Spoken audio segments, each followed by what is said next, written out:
I work for the Archdiocese of New York. That's my day job.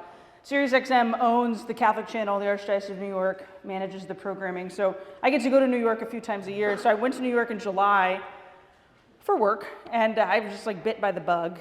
I realized maybe that's anathema to say in Massachusetts. I don't know if you like New Yorkers. I have a Florida license plate on the Beamer outside that they gave me, so I don't think anybody likes me when I'm driving. But I got back from New York, and I was like, I'm bit by the bug, I want to watch it. And there's a pace to life in the South that is very different for above I-10. Let's just say that. Like anybody above Interstate 10 is a Yankee, in my opinion.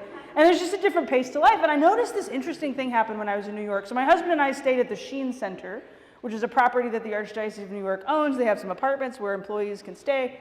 And we were 6 subway stops away from Rock Center, which is where the SiriusXM studios are, somewhere like in that, I don't know what the address is. I know how to get there on a subway or how to call an Uber to get me to the front door. And I have like a friendly affect. I seem approachable, I think. When I'm traveling, I get very introverted. I don't want to talk to anybody in an airport if I can help it, unless they're a Vietnam veteran and I feel like I need to go say hi. Like I'm very reserved when I'm traveling because I'm talking usually wherever I'm going. So then on the way home, like tomorrow, I won't say a whole lot to anybody until I get back to my house tomorrow evening. So I'm in New York, and we walked out into the subway, and we like had bought our passes, and we probably looked like we didn't belong, even though we were clearly there for work purposes, not just tourist purposes, but we had to buy one of those little temporary cards where you can like 10 rides or whatever on it. So we go through the machine, and we're standing there on the platform, and a former student of mine, I was her confirmation sponsor, she was in my wedding, she lives in New York now, and she had told me, she said, you need to stand in the center of the platform because people get shoved all the time. I was like, where do you live? And my sister's about to join a convent up here? Like, this is not where I want her to go. So I am in the middle of this subway platform holding my backpack, probably with like this giant target on my back, like, not from here, not from here. And Tommy, a Yankee from Scranton, Pennsylvania, you know, he can put the best northern face on that he possibly can. He's fine, like leaning up against a pole. All he needed was a cigarette hanging out of his mouth. He would have been fine. And this guy walked past and bumped me, and I like freeze, because I'm like, oh my gosh, he's trying to push me. And I like freeze, and the guy turned and said, sorry, and he like said it like super gruff, and I went, oh, don't worry about it. And my husband, he just kind of like looked at me like most people wouldn't have said anything back. I went, well, he spoke first, so like, you respond. Later that day, we went to a coffee shop, and on the way out the door, I did the Southern thing. As we walked out, I went, thanks, y'all. And the woman behind the counter like turned. We walked out, and Tommy's like, people don't do that up here. I was like, I'm sorry, I am gonna have this outrageous kindness, and if they think less of me, if they talk about me behind my back, if I'm like aggressively friendly to them, I don't care, because I'm never gonna see these people again, and I'd rather be pleasant than like standoffish kind of thing. Well, then we got to this cafe. I was going to have breakfast with my boss at the Archdiocese of New York, who's the director of communications. This guy has like worked for every bishop in the archdiocese since the late 80s, early 90s. He's met the Pope, all the popes. Like this guy is pretty, but Joe is a great guy and he's a good friend, and so he took us out for breakfast. And we sit down, and in New York, I wasn't gluten-free yet, I ordered a bagel at a diner, because you're in New York and we don't get bagels in Louisiana nearly as good as the ones in New York. They bring the bagel out, and he like takes one look, and he's like, that's not a real bagel. And he said, let's go. And he like calls for the check. I'm like, we just ordered food and like sat down, and now we're like dining and dashing. He's like, well, I'm gonna pay for it. So as we walk out, I feel terrible. Like I think we've now offended this diner. So I stop and I turn to the guy. I was like, I'm so sorry, I'm not from here, but he really wants to take me to get an authentic New York bagel. Way over explain why we're leaving. And the guy's like, okay. And out we walk, and Tommy's just dying. Just this idea of aggressive friendliness that I feel like I had to embody as I'm walking the streets of New York City. I don't know where I'm going. I don't know where I really fit in. I certainly know I don't fit in there. But that I wanna just make sure that they're okay with me. Does anybody else live in this? Like this constant, like I'm never gonna see you again. I have no idea who you are, but you can't hate me. You have to like me. And I wanna like you. I want to encounter you. You might be a person worth knowing. You might be a person worth making a connection with. I made friends with a security guard at St. Patrick's. And I told him, I said, my sister's entering the Sisters of Life. I'd really love to go pray at the tomb of Cardinal O'Connor. And he went, come on. And Tommy was like, you didn't have to give him all that information. I was like, because of that information, I'm now getting special treatment. So the information was helpful in the long run. For some reason, we do that in the secular world, but I can tell you, I clamp up when it comes to church. Like even in my hometown at a parish that I grew up at, where I used to work, I was the youth minister there for 6 years, I maybe say hi to 10 people on Sunday morning. To my credit, I've got 2 little kids who don't know how to sit still. The 6-year-old does better than the 3-year-old. The 3-year-old thinks that church is her special performance platform. And she gives a homily alongside Father, whose name is Monsignor Torres. We affectionately call him Monsignor 2 Hours because he doesn't know how to end a homily. He doesn't know that. He can never see this recording. But Claire preaches right alongside of him. And we go to our Catholic school parish. We go to St. Margaret's Catholic School, and so we go to Mass there sometimes as well. And a few weeks ago, we were sitting on the right-hand side, and it's a traditional-looking parish. It's got the 2 main aisles. It's got aisles on the side that spill out into the side aisles. We usually go to the side aisles close to a stained glass window of the Annunciation, mostly because there's like a little tiny gap in between the pew and the wall that Claire likes to go stand in and generally is quiet if we let her do that. So we have our spot, we're sitting in our spot. There's a family a couple rows ahead of us, there's a family a couple rows behind of us, and every kid just took a beat of the Mass to be the crazy loud one. And at the end of it, we all just kind of looked at each other and were like, is it the moon? Is it something in the water? Like, what is going on with our kids? And we all just had this quick little interaction, and out we walked, and Rose, my 6-year-old, she went, Mommy, why do we never hang out with those people? And I kind of looked down at her like, well, they're not, I didn't have an answer. I don't know. And she went, they're nice people. And I said, they are. So what are their names? And I realized we go to this parish. Queen of Heaven Parish I grew up in. We go to Queen of Heaven Parish. I know a lot of people. We go to St. Margaret's. Know a lot of people. But here it was, this family that I've probably sat behind a dozen times in the past year, and I don't know their names. And the people behind me, I know Kelsey and Brian, but I don't know their kids' names. I know that one of them had a seizure disorder because he wears a helmet on his head, but that's just because of Facebook posts, like not because we've ever actually had a conversation about it. And yet here we are all kind of commiserating our way through 9 a.m. Mass, and yet none of us have really interacted with each other outside the parish. And I think sometimes in American Catholicism, we convince ourselves that the way the parish thrives, that the way the parish is growing, the way we're actually evangelizing is if we're doing a lot of things inside the parish. And I think we'd be far better suited to not have an event with 100 people at the parish, but to have 10 events with 10 people inside people's homes. Far beyond just the parish boundaries. Because one, like David said, it's a little less aggressive to invite somebody to a house for a potluck dinner or for a Bible study, or hey, we're going to talk about the Eucharistic Congress, and just, if you want to know what's going on, we'll chat about it.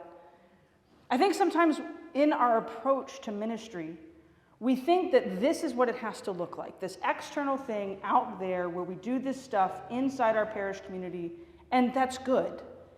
And I think there's some great things happening inside parish communities. But does it ever translate beyond the zip code? Does it ever translate beyond the parking lot? Does it ever translate beyond the pews where you all sat together? And it's not to say that what you're doing isn't working. Maybe it's not. That's for you to admit, not for me to diagnose from up here. But it is to offer the challenge of, if what we're doing inside our church has never gone beyond those front doors, then have we actually done our job to go and evangelize the world? Have we actually done what we are called to do, which is with that vigor and that obligation, go and have a missionary spirit, which by nature means we're stepping beyond ourselves. Yes, to bring people home, to bring them back to the Eucharist, that's where Jesus is, but to then turn around and step out into the world where there's authentic community, where there's the support that so many people are hungry for, where there's a place where your kids can make friends, where there's an opportunity to be alongside someone in a moment of suffering or rejoicing. Dr. Tim O'Malley wrote an incredible book from Ave Maria Press a couple years ago about becoming a Eucharistic people. And the whole idea of the book is that our parishes are supposed to be these beacons of hope within our communities. But if your parish was to close its doors tomorrow, would anybody other than the Catholics who come to Mass on Sunday notice? Would the neighborhood notice? Would the town notice? Would anybody other than the people, and we all know who those people are, the 20% who do 80% of the work, who manage the tithe, like we can watch post-COVID, our donations haven't dipped. People are giving more than they used to give. It's just fewer people are giving because fewer people came back. We know what the outlook is, and you in the Northeast know better than anybody else. See, in the South, we're still doing okay. Things tend to happen a little slower down there. We just got TikTok. We're just figuring it out, right? On the East Coast, you guys consolidated already. You guys experienced the scandals a little faster and quicker than a lot of other places. Y'all have felt the brunt of some of these churches did close, and some people didn't notice. But you noticed, and we're trying to go back. It's almost like we have to think of it in terms of a tech startup. The church is not a tech startup, and we don't want unicorn founders. We don't need another WeWork Fire Festival situation here. It's a very millennial reference. Some people in the room have no idea what I just said. But we can look to a handful of startup companies and realize, oh, they approached this from the perspective of growth. And they were ruthless in their pursuit of growth. Yes, in the tech world, in Silicon Valley, it's for money. Are we ruthless in our pursuit of souls? Not ruthless as in rude and cut people down and do whatever the heck we have to, but ruthless in the sense that nothing is as important as bringing people into relationship with Jesus within our parish community, and then that extends into real life community. Not that church is not real life, but that church bleeds beyond those front doors and really enters into a person's existence Monday through Saturday, so that come Sunday morning, there's nowhere they would rather be but at Mass. Not because they just have to check off a box, but because that's the place where they feel most alive. That's the place where they feel most welcome. That's the place where their big questions are answered, where their big challenges are not just solved, but people suffer with them. There are these two guys, Kevin and Mike, they graduated, I think, from probably Harvard. Oh, no recognition of Harvard. Okay, I thought that would play in the Northeast. Go Friars? Is that what I should say around here? Yeah, okay, so I didn't go to Harvard, obviously. I would have worked it into conversation by now. But these guys went to Harvard, they got their MBAs, and out to the West Coast they moved, Silicon Valley. They're going to change the world by creating an app. And so they developed an app called Bourbon, which, don't get excited, it wasn't about booze. B-U-R-B-N. It was a check-in app. Remember the earliest days of the iPhone? You'd go to a place, like say a coffee shop, and you'd get your chai tea latte. And you'd take a picture of it on Bourbon, and you'd give it 5 stars. You know, like you'd rate the coffee shop. You'd rate the barista, you'd make a little comment about it, and you'd post it on your Bourbon. And so you had followers, and you followed other people, and it was basically like a venues app. Oh, this was a really great concert venue. This was a really good seafood place. This was a really good coffee shop. That was all it was. It was this place where people were posting pictures of their coffee and their salads, and occasionally like their resort vacations. It was very small. They had about 5,000, 6,000 users, and then they got a boost. Like one person in the earliest days of influencing shared about this on their Facebook, and so then more people. So they had about 10,000 users, and they needed money. Because, of course, with the tech startup, you need to have investors. They needed more server space. They just needed to expand their code. So they start taking meetings. And every single angel investor said the same thing to them. This is the early 2000s. This is right after the iPhone has come out. Every single investor said the same thing. Nobody cares about pictures of your food. Nobody wants to know where you got that good cup of coffee. And so they were just meeting resistance constantly. That what they were trying to do, this new thing that they were trying to do, wasn't going to work. And then they met with this one investor at a coffee shop. They pull up their specs. They show him what they think can happen after they get this influx of cash, after they continue developing their code. And he looks at the guys and he says, look, I want to invest with you. I'm ready to write you a $250,000 check right now, which was a lot of money for these guys. It's not the most money in tech investing, but it was a lot for them. And he said, but I need you to answer one question. You seem to have stagnated. You're showing me your numbers. You had a little boost right here because somebody promoted it, but you only have about 10,000, 11,000 users. Why aren't more people signing up for this? And so they try to answer it for him, and they give their challenges that they'd faced and these issues that they'd had, and they were convinced that the reason it wasn't growing was because of money. And he said, guys, I really want to believe in you, but you're going to have to come back to me in about 24 hours. You're not asking the right question. And they're like, who is this guy? He's speaking like Yoda. We're not asking the right question. You asked us the question. And they said, well, okay, what is the right question? He said, that's for you to figure out. Call me when you do, and I'll write you a check. So Kevin and Mike leave the meeting. They're crushed. This was their last hope. They had no more meetings with investors planned. They go back to their apartment. They start drowning their sorrows in literal bourbon. Bourbon is dead. They're going to take it down off the App Store. This isn't ever going to go anywhere. And as they're getting a little further into their cups, they realize that this guy who'd kind of been speaking cryptically maybe was right. We have to ask the right questions. So they start batting around some questions. Okay, who's using our app? So they start looking at their users, and they realize a lot of their users were young single people in their 20s. That makes sense for a tech startup. And they were like, okay, when are they using it? And they realized a lot of the people were using it when they were on vacation. They weren't using it every single day. They were using it when they were going to these places that were worth showing people. So they called up a few of their friends who used the app in this particular way, and they asked the right question. They said, why do you use it? They didn't go ask all the people who hadn't downloaded it, why aren't you using bourbon? They went and asked their most faithful users, why do you actually log in this many times a week, post this many times? And they got the same consistent answer over and over and over again, so much so that when they called their investor back and told him their plan, he wrote a $500,000 check because he believed in what they had to say. Every single person that used it on a regular basis said they liked the fact that they could post pictures. So you remember when the iPhone first came out, it was the first decent cell phone camera that anybody had.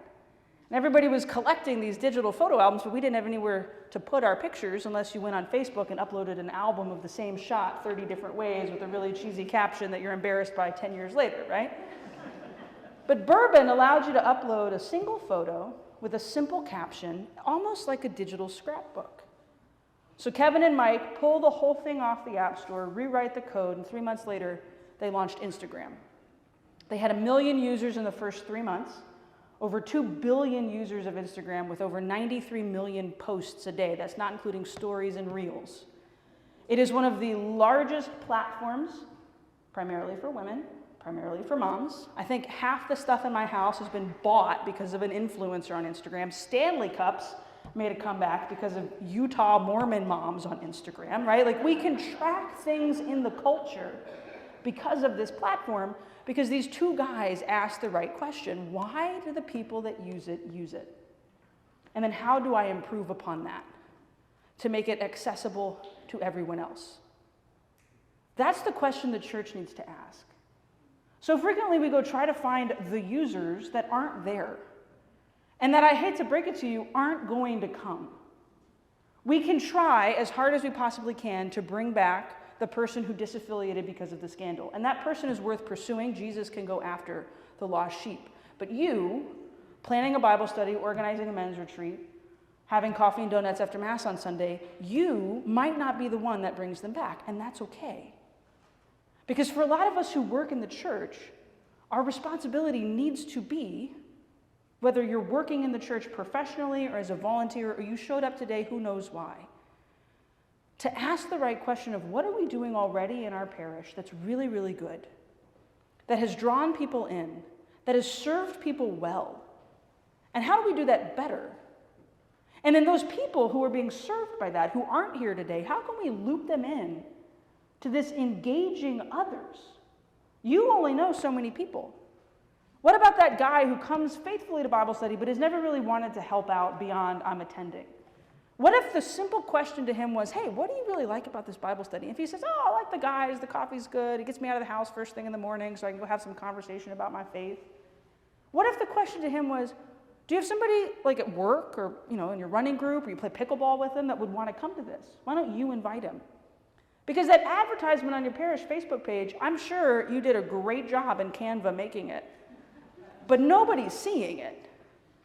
What matters, and I say nobody, I'm being a little harsh when I say that, somebody's seeing it. The people who follow your page already are seeing it, and the way the algorithm works, nobody else is seeing it unless you paid for a sponsored ad somewhere else on Facebook.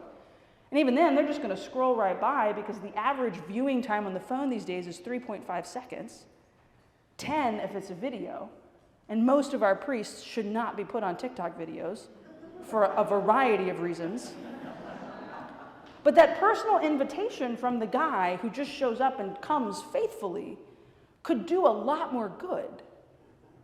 The question we have to ask is, what have we done well and how can we do it better? How can we do it creatively?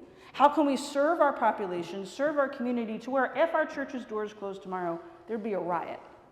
Because that's a place where people have gone to be served, to be fed, to be loved, to know the love of Jesus, which changes a neighborhood. The parish that I grew up at, Our Lady Queen of Heaven, always had very vibrant youth ministry until it didn't. Because our youth minister, God love her, got promoted and she started to work for the diocese. And so the parish kind of fell by the wayside. They didn't have another parish youth minister to step in. I moved up to Chicago right after I graduated from college. I was working as a youth minister at a very, very wealthy parish in Lake Forest, Illinois. Oprah has a house in the neighborhood, just to give context for where I was. Probably the hardest ministry I've ever done in my life was with a wealthier population of kids who have everything that they could ever hope to have. And about January or so, my grandmother had gotten sick, and so my mom asked me to consider maybe moving home. And so I started kind of looking at job options back down in Louisiana. I got offered a teaching position, and then my pastor called me up, Monsignor James Gaddy, Daddy Gaddy, as we always called him. He was a convert. He is about as coon-ass and Cajun as you can get. Y'all won't know what coon-ass means, but it's what you think of when you see a Louisianian most of the time.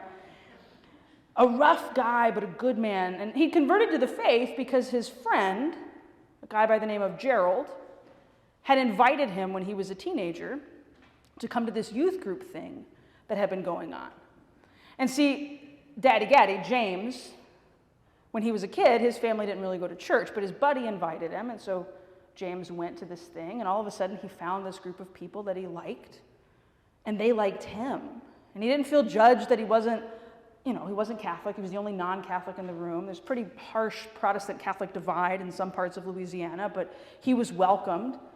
He is the Catholic in his family, converted, went to seminary, became a priest, and now he's the pastor of the parish that I've grown up in. And Father Gaddy, Monsignor Gaddy calls me up. I was sitting in a Panera Bread in Lake Forest, Illinois, and he said, it's like Lincolnshire, right outside of Lake Forest.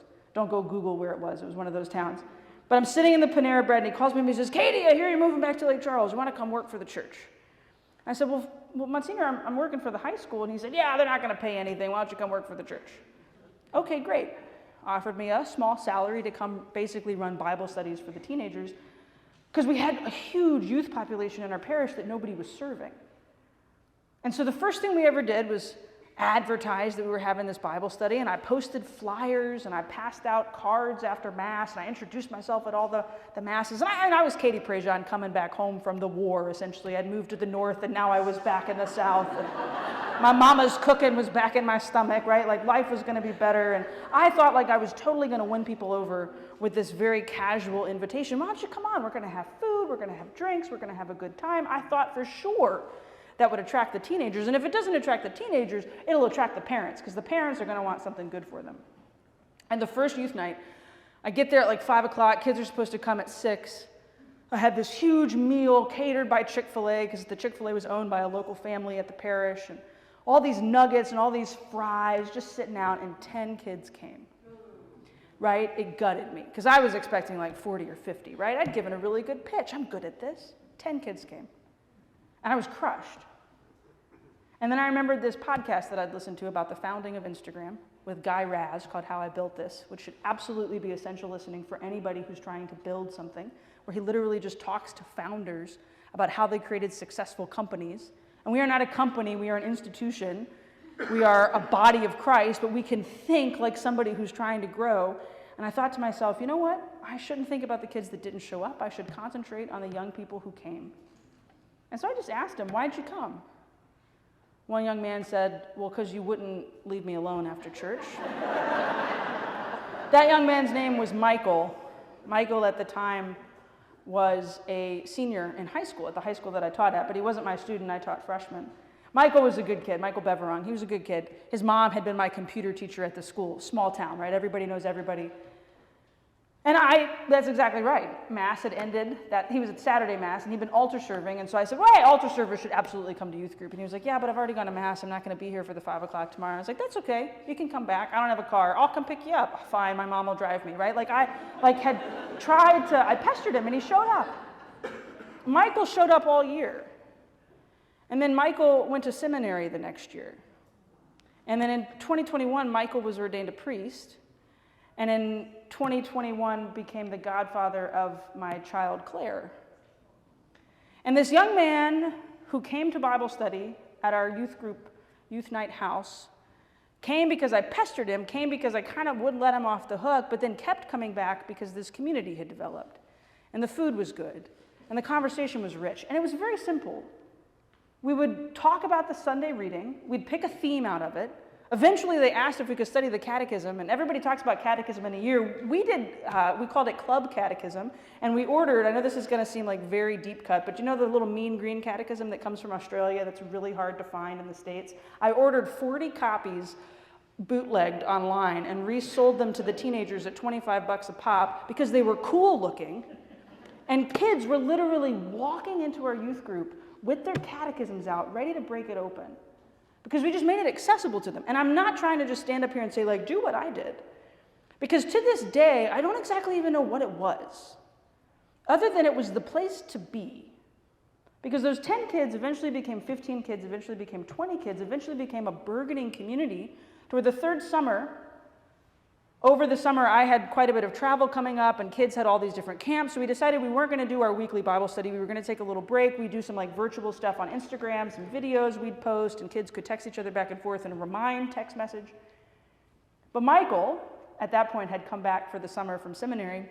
He said to me, hey, I think we should bring the kids to Mass.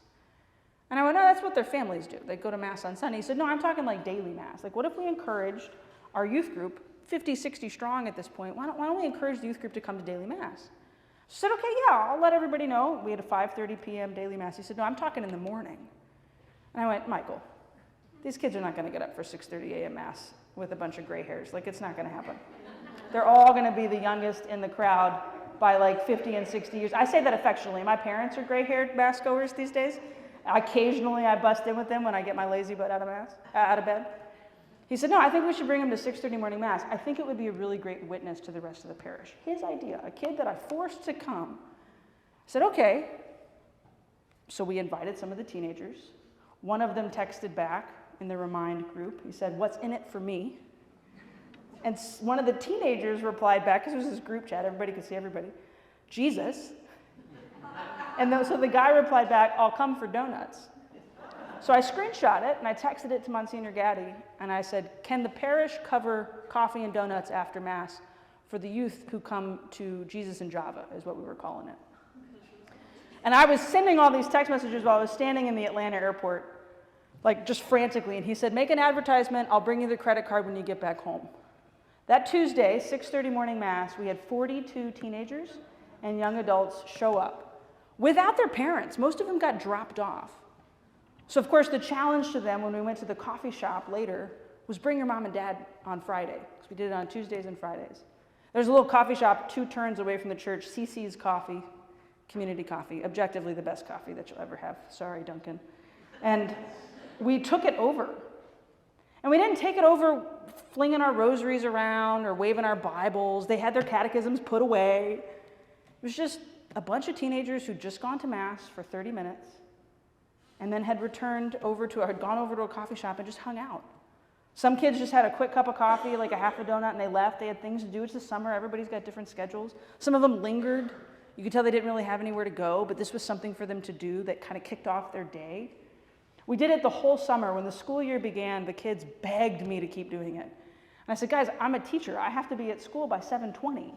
Like, Mass ends at 7. We're not going to get over here in time to have the coffee and have the donuts. And one of the moms, she said, well, I'll do it.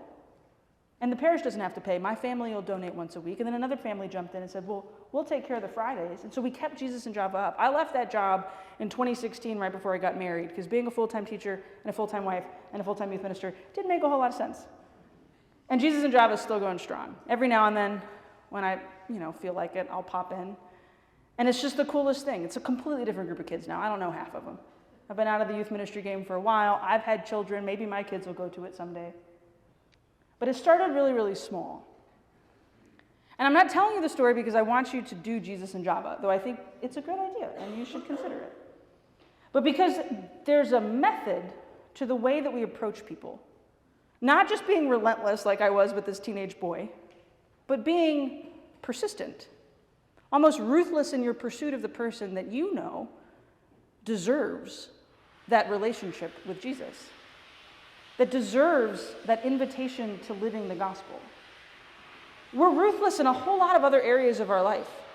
And we protect the things that are important to us, but yet for some reason, we're not aggressively friendly with our faith. We're a little standoffish with it at times, a little exclusive, a little excluding. Our approach to evangelization should very much mirror not just what Bishop was saying, this word and this witness and this sacrament. Every time he said those three, I was like, oh, it's the road to Emmaus, which is what Pope Francis talked about all throughout Christus Vivit, that we walk with someone, even if it's in the wrong direction for a while. We spend time listening to what they have to say, but then we proclaim the truth boldly to them. Jesus snaps at them, is very, very persistent in explaining to them what has occurred, and then we stay with them. We sit with them. We make sure that they know, whoever that person is, we're not going anywhere. Evangelization principles and practices, there's 1,000,001 podcasts and books and companies you can hire and programs you can implement. But I think at the end of the day, the way the faith was shared in the earliest days was people looking at other people and saying, my life has been changed by Jesus Christ. And I want you to know about that. I want you to know about that even if it makes you a little uncomfortable when I'm telling you about it. I want you to know about that because I believe that it is the greatest thing that I could share with you. I want you to know about that because it's changed my life. And when we die, and we will, and we are met with our judgment, which is kind of a scary thing to think about, but you will be judged, and the Lord plays the tape. There will be moments when he points out to us, this was a moment where you invited someone to meet me. This is a moment when you showed someone my love by telling them about how you were loved by me. This is an opportunity for us to trust the Spirit in a radical way. That we will have the words that need to be spoken, that we will have the gumption to be able to step forward and say what needs to be said, that we will be moved by this opportunity to walk alongside someone.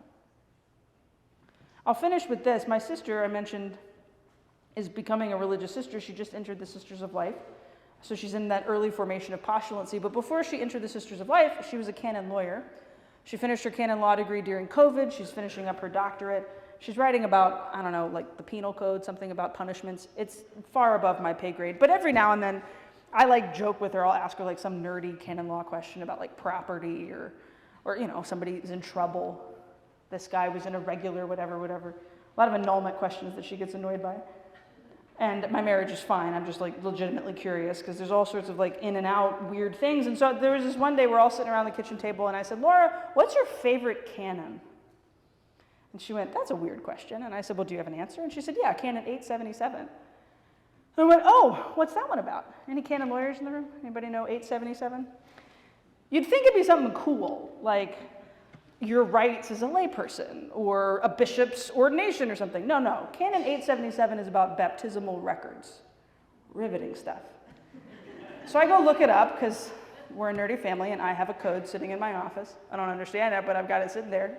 You never know when you need that on the radio. And I open it up to canon 877. And canon 877 is a very tiny canon. It's like 20 words. About the responsibilities of the parish to log a baptism. Swiftly, you must make documentation of the location and the date of a baptism. And I'm like, why is that her favorite? So I asked her about it. I texted her, and she texted me this beautiful explanation, and then we talked about it. She teared up while she was explaining it to me. The church cares so much about the moment of your salvation that we log it. And literally, legally have to keep track of it. You'll get in trouble as the parish secretary if you don't put it down. You're breaking a canon law if you don't log the baptism. And that's not just because we like paperwork in the church, though we seem to. It's because the moment of your salvation, the moment where you are claimed as Christ's, where you are transformed into priest, prophet, and king, where you are given the responsibility to proclaim God's love, the obligation and the vigor to go out and be missionary people, is so important that the church wants to record it forever. I think we forget the great, awesome responsibility, the great privilege it is When we complicate it, we try to program it, we try to assume that we can go out and get every single person that's never been, rather than looking at the people who have been showing up consistently and saying, what's working for you? And we're going to do that a whole lot better. I do want to give you 3 very practical things, advices, I guess, or resources that you could get. The first is, I mentioned that book by Dr. Tim O'Malley, Becoming Eucharistic People.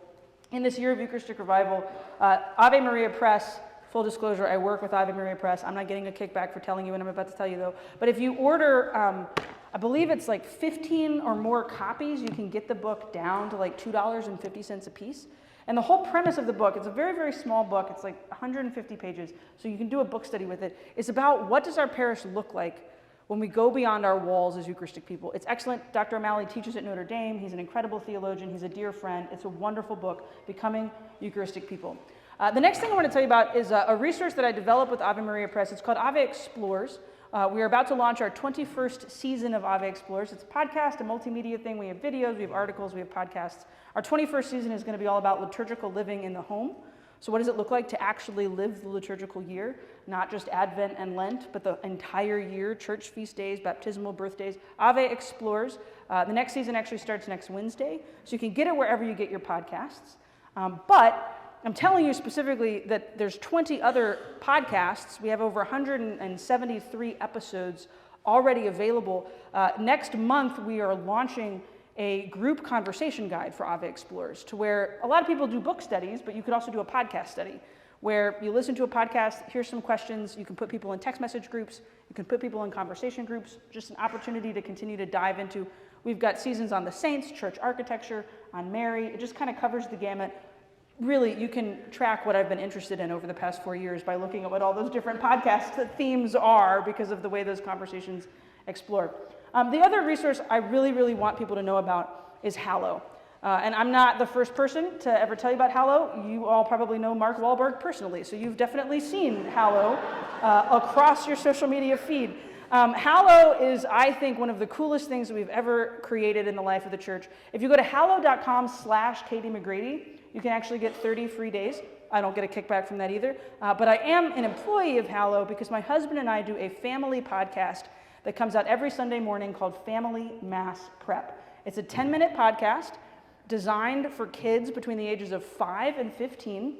It's banter, it's conversation about the readings, and then we explain it. So it was born out of my daughter asking to listen to Dua Lipa and Beyonce on the way to Mass every Sunday because we have dance parties in the minivan, and I was like, this is great music, but not going to get us in the mood for church. So what do I put on? So we created a family podcast. It's fun, it's upbeat, the music sounds like Bluey for those who have little ones in the room and know what that sounds like. But it's an attempt to help families talk about Scripture. I think these resources exist in the church. You know far more than I probably know about them. The last thing I would say, and then I promise I'll shut up. The people in this room are not your enemy, and they're not your competition. What's happening at one parish should be promoted in the parish down the street. What's working in one community should be copied in another community. Not because you just want to do it better than them, but because you admire them, right? Imitation is the highest form of flattery. That the point of today wasn't just for you to be galvanized or criticized in your own right, but to recognize that as a diocesan community, and you're a pretty small diocese, but that's a good thing. I live in a small diocese, which means of the 63 priests in our diocese, I have about 50 of them's phone number, which is great. Strength in numbers, yeah, but small but mighty can actually make a change and a shift in the culture. And so to recognize that a collaborative spirit in the community of the church is far better than a competitive one. And if maybe that is just a word of encouragement that you need to recognize that there's a gift in picking one another's brains and in encouraging growth in each community, not because you're worried somebody's going to be taken from your community, but because we should be ruthless in our pursuit of souls.